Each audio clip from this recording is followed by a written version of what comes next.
Hello friends, मैं Krishna current affair के इस सेशन में आपका एक बार फिर स्वागत है। ये करंट अफेयर 13 से 15 मई है। कल आपको 11 से 12 मई मिल चुका था, ये 13 से 15 मई है। ठीक है, अब पहला क्वेश्चन आपके लिए और आपके कॉपी पर क्या है। साहित्य अकादमी पुरस्कार विजेता होमोन बरगोहाई का निधन हो गया। इनका संबंध किस क्षेत्र से था? ठीक है ना, बहुत फेमस आदमी थे और आपको पता भी होना चाहिए इनके बारे में। ये एक बहुत बड़े पत्रकार भी थे और बहुत बड़े साहित्यकार भी थे, मतलब दोनों थे। इस सवाल का उत्तर क्या होगा? दोनों थे, है ना। क्या नाम था? याद रखिए, होमेन बरगोहाई। इनका निधन हो गया है। पत्रकार और साहित्यकार ये दोनों थे। क्या इनके बारे में और एक्स्ट्रा जानकारी है? देखिए, ध्यान दीजिएगा। असमिया भाषा के प्रसिद्ध साहित्यकार हैं। असमिया भाषा के प्रसिद्ध साहित्यकार और पत्रकार दोनों लाइन इनके बारे में बोला गया है ना। होमेन बरगोहाई का निधन हो गया है और कुछ भी नहीं, बस सिंपल भाषा में जानिए, कुछ भी सवाल यहाँ से कर सकता है आपसे, है ना।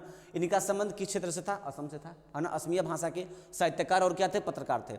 असम साहित्य सभा के अध्यक्ष भी थे। असम साहित्य सभा के अध्यक्ष भी थे। ये बाहरी ज्ञान उनके लिए है। उन्हें उनके उपन्यास, उनका उपन्यास था, क्या नाम था? पिता पुत्र। उनका उपन्यास क्या था? पिता पुत्र के लिए असमिया भाषा के लिए 1978 में साहित्य अकादमी पुरस्कार से सम्मानित किया गया था। पता है आपको, साहित्य के क्षेत्र में दिया था ये।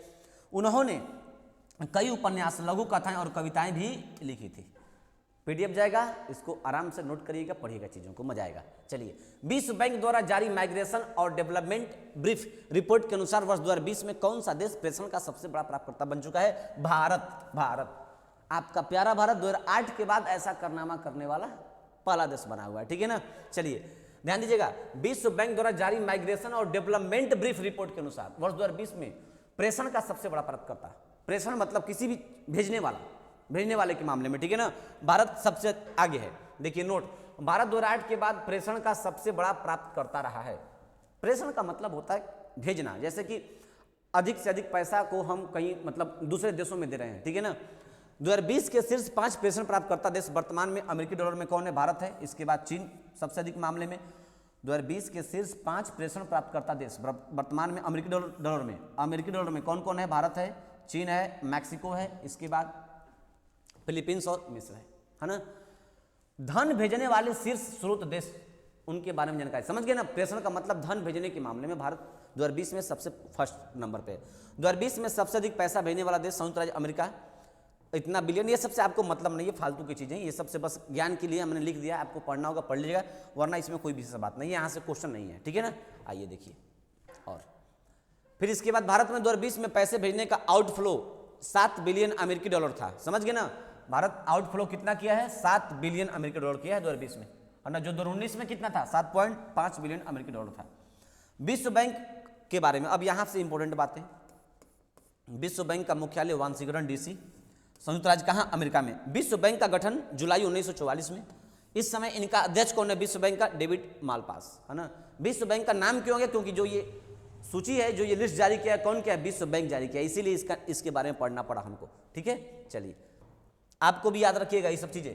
International council for advertising self regulation, देखिए फुल फॉर्म बहुत बार पेपर में आया है। International council for advertising self regulation, ICS इसको शॉर्ट में कहते हैं, कि कार्यकारी समिति में किस भारतीय को नियुक्त किया गया है? मनीषा कपूर को। किसको? मनीषा कपूर को। देखिए ध्यान दीजिएगा, मनीषा कपूर के बारे में देखिए। एडवर्टाइजिंग का मतलब विज्ञापन प्रचार होता है। ठीक है ना। स्टैंडर्ड्स काउंसिल ऑफ इंडिया, जो ये संस्था है जिसको हम शॉर्ट में ASIC कहते हैं, की घोषणा की कि उसके महासचिव मनीषा कपूर को international council for advertising self regulation की कार्यकारी समिति में नियुक्त किया गया। समझ गए बात को? इंडिया ने ये घोषणा किया है। ठीक है ना। जो ये इंडिया का डिपार्टमेंट है ASIC, उसने घोषणा किया है कि ASCI, ठीक है ना, आई ने घोषणा किया है कि उसके महासचिव, मतलब इसके महासचिव थे कौन? मनीषा कपूर थी, को इंटरनेशनल काउंसिल, अब इनको अंतर्राष्ट्रीय में, जैसे ये 2 तरह की संस्था है, एक भारत लेवल पर, एक अंतर्राष्ट्रीय लेवल पर। ठीक है ना। तो ये भारत लेवल की जो संस्था थी उसकी क्या थी? अध्यक्ष थी, महानिदेशक थी। उनको अब इंटरनेशनल काउंसिल में क्या मिला है? इनको एक नियुक्ति किया गया है, कार्यकारी समिति के तौर पर उनको नियुक्त किया गया। समझ गए बात को?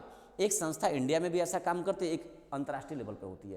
तो इंडिया में जो काम करता है उनके महानिदेशक थी, अब इनको इंटरनेशनल वाले में नियुक्त किया गया है, समिति, कार्यकारी समिति के रूप में। देखिए आगे, अप्रैल तक ASCI ने कार्यकारी समिति में 2 साल के कार्यकाल के लिए सदस्य के रूप में कार्य किया। अब कपूर 2023 तक समिति के नेतृत्व में भूमिका निभाएंगे। वह कार्यकारी समिति के 4 वैश्विक उपाध्यक्षों में से एक होंगी।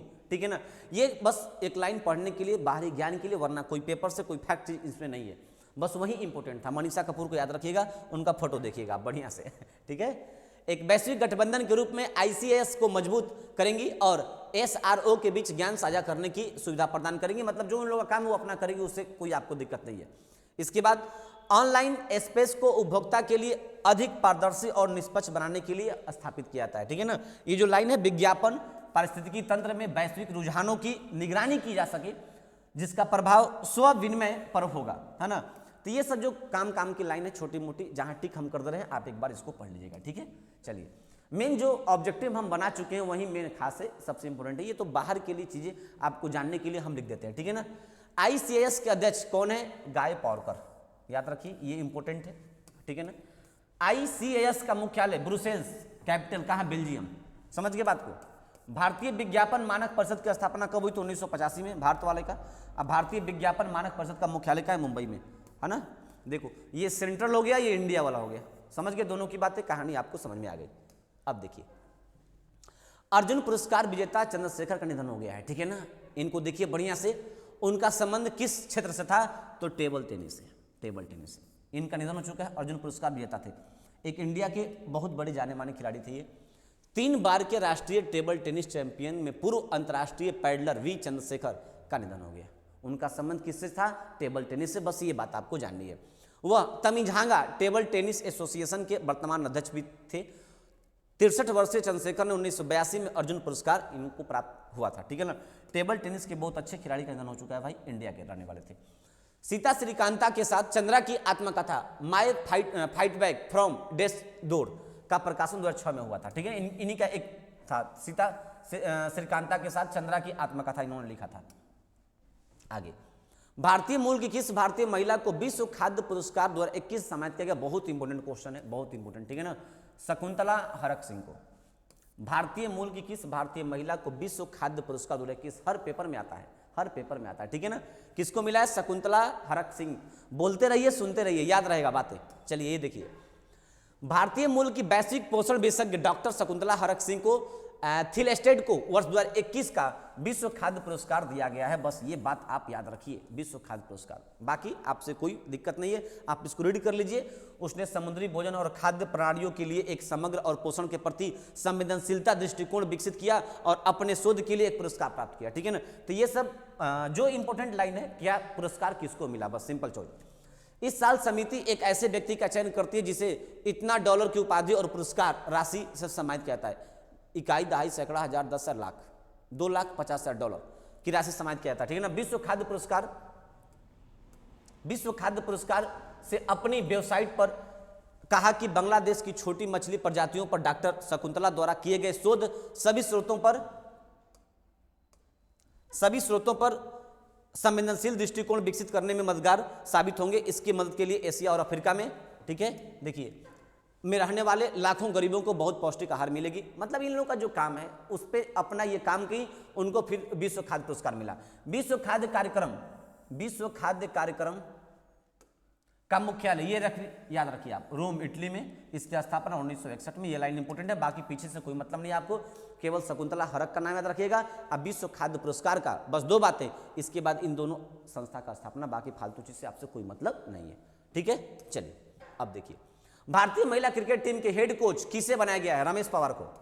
भारतीय महिला क्रिकेट टीम का हेड कोच बने कौन? रमेश पवार। इनसे आप बढ़िया जानते हैं। ठीक है ना, हमारे इंडिया क्रिकेट टीम के स्पिनर भी रह चुके हैं ये। टीम इंडिया के पूर्व स्पिनर रमेश पवार को हाल ही में भारतीय महिला क्रिकेट टीम का मुख्य कोच नियुक्त किया गया है। रमेश पवार को WV रमन की जगह स्थान मिला है। ठीक है ना, WVV रमन की जगह ये स्थान लिया, उसके पहले ये थे महिला कोच का। किस राज्य की पुलिस ने कोविड-19 रोगियों के लिए ऑक्सीजन बेड, वेंटिलेटर और प्लाज्मा प्राप्त करने में मदद करने के लिए मिशन हौसला का संबंध? समझिए बात को, कोई क्वेश्चन बन सकता है कि मिशन हौसला का संबंध किस राज्य से है, चाहे मिशन हौसला किस राज्य की पुलिस ने स्टार्ट किया है, नामक अभियान शुरू किया? आंसर होगा उत्तराखंड।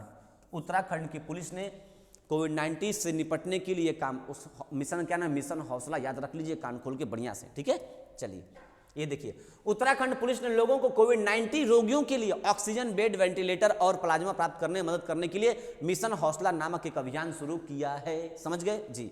कोरोना वायरस से जूझ रहे परिवारों तक दवा, ऑक्सीजन और राशन पहुंचाने और प्लाज्मा दाताओं और इनके जरूरतमंद लोगों के बीच ये सब काम करने के लिए इन्होंने ये मिशन चालू किया। कौन? उत्तराखंड पुलिस ने।